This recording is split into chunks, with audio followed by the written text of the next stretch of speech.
Roblox anime. We get a lot of good Roblox anime games, right? They hit the front page, dominate, blow up on YouTube, massive Discord following. They can potentially even grow overnight. But behind all the hype, there are growing issues, a lot of issues with these games. Now, these games are breaking, and it's not just because of just regular bugs. It's just because of fundamental designs that's slowly, and I mean slowly, killing the entire genre, but we just don't realize. So today I'm gonna be talking about the hidden issues that are actually killing Roblox anime games. Let's just get started. Exhibit A, pay to win. Now we're obviously gonna start with the obvious one, the pay to win aspect, right? Almost every single Roblox anime game to date leans on the Robux system, or like a pay to win system. We talking about spins, rerolls, clans, boost, exclusive game pass that can only work if you have it, if you buy it. That's like one of like the biggest issues, because developers nowadays rely on the Robux system. Yes, it's cool to make money off your game. Yes, I'm not saying don't have any game passes, or I'm not saying don't make none period, or don't have like a spin system, but when you're relying on it, that's where it gets bad. Let's say you want a rare clan in a game. We talking about like Project Slayers or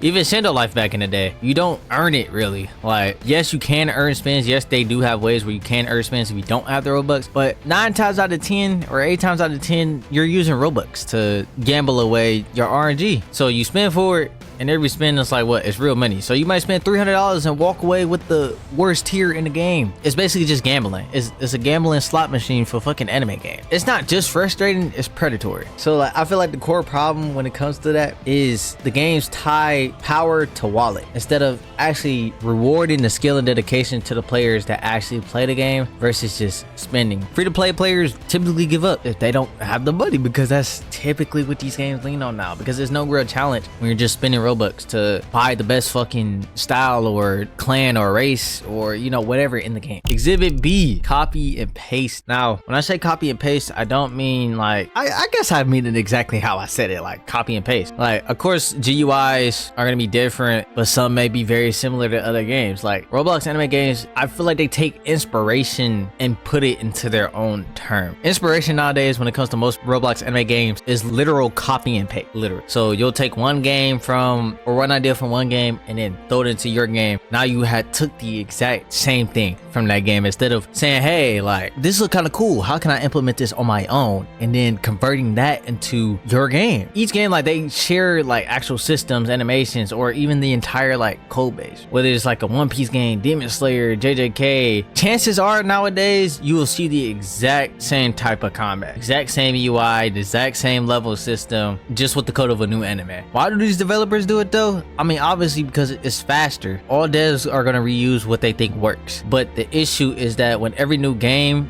feels like the last one, of course we all gonna stop getting excited about what the next game, because you just lose the feeling of discovering the new game, because it's the exact same copy of the last game. So like, yeah, I get the motivation that these developers have, like, hey, like, this is a good idea, but I feel like take inspiration. Don't literally take what you see and put it into your, kind of like mix it up. Have your own style to it. Be a little bit innovative. Exhibit C, development burnout or mismanagement. So we're going to talk about like kind of, now we're going to sidetrack from like the actual front of the projects. We're going to be talking about what's behind the scenes of. See, most Roblox anime games aren't just made by studios. They're made probably by either solo devs or kids just working out their beds, right? And then when the game randomly blows up, they could go from 10 to 50,000 members. It just means now you got a whole bunch of bugs, whole bunch of toxicity, probably balance complaints, and players demanding daily updates. The pressure when that happens, especially if you have a small team, is pretty insane. And what devs do, they either overpromise or underdeliver, or just completely be burnt out, because now you have to meet the expectation of what your community wants. So some disappear, others try to pivot off to other games, or some just end up abandoning the game entirely because they don't like the pressure. When there's no structure, no team support, and just one person trying to hold everything together just with their passion, it's never going to work.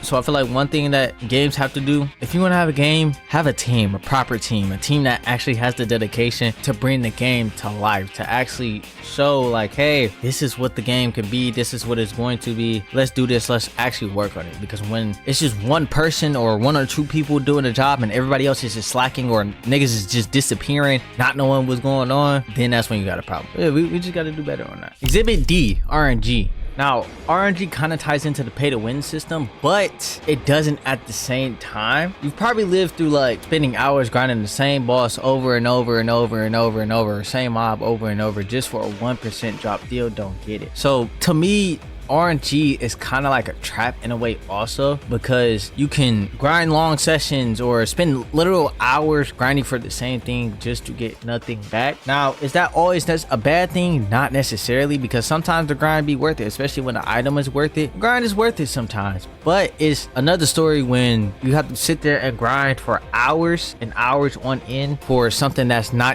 probably not even that good, and it will shift out of the meta the very next update. And it's a whole different thing when you're grinding for something that's not even game changing. It's probably just a little stat. Some games just have like a progression system where you're sitting there for hours grinding something that you can probably get better from the next thing, or like better from something earlier on in the game. I just think that's pretty dumb. And especially it's like when you finally do get it, what else do you have? Like it's no end game after that, nothing competitive, just saying, oh, I grinded hours just to get, if you even get it. I just feel like personally the RNG can do a lot better. I mean, it's fair, but also like it gets to a point though, especially like for example like GPO was crazy. Like if you played the GPO era, you know how crazy the grind GPO was. Like yes, you had a whole bunch of cool stuff, but at the same time, after you grind, it's just like what else is there to do?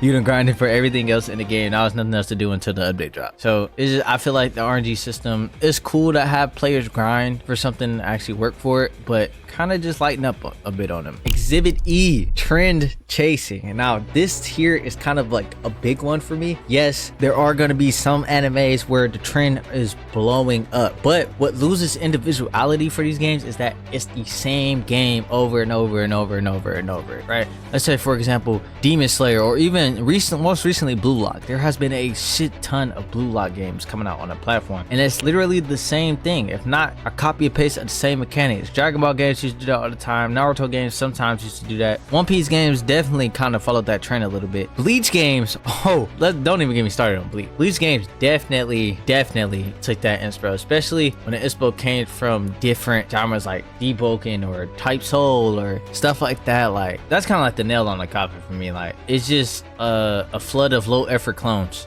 Literally all it is. Like the logic is ride the hype, get the Robux, move on, rinse and repeat. And it's stupid because we fall for it every single time. It's not like it's something new that's coming out. We fall for the exact same thing because we're all victims of the system, in my opinion. Like they lack emotion, lack story, lack depth. It's nothing but just cash grab to me. The result of it, you'll probably spend like a week or two max. No replay value, just a short, simple cash grab. So I feel like as far as that, just gotta, let's just stop overhyping these games.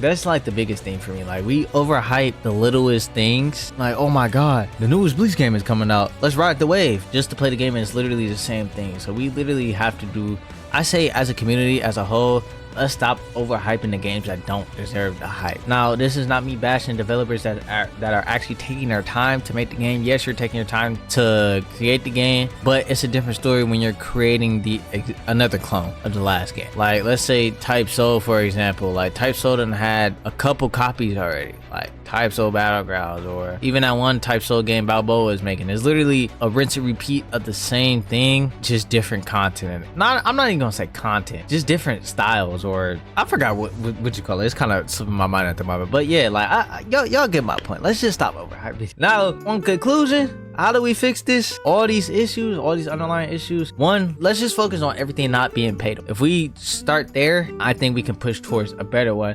Next, let's stop over promising. Let's stop. Don't promise the world. Don't promise we're gonna get a whole new map and then we just get a town. Just deliver consistently. Don't just, like I said, say that we're gonna get 30 new styles next week and a whole new map, and then next week all you drop is 2 styles. Now you're under delivering. Now your community is mad. Now we lost trust in you because you're over promising for no reason. Next, let's just, even if it's anime inspired, let's try to create more unique ways and styles to deliver the games, and unique progression systems. Let's stop having rinse and repeats of the same thing. Yes, it's cool to take an idea, but it's different taking an idea when it's the exact same. I feel like a lot of Roblox anime games have a lot of potential, but we just gotta stop making these common mistakes. Just gotta stop making them. If you've played an anime game, let me know what anime game you've actually liked but fell off because of an issue, or if I missed the issue and didn't discuss it here, let me know in the comment section personally what you think are the downfall or underlying problems of the Roblox anime games in this community. As always, if you haven't already, leave a like, comment, subscribe, come join the family.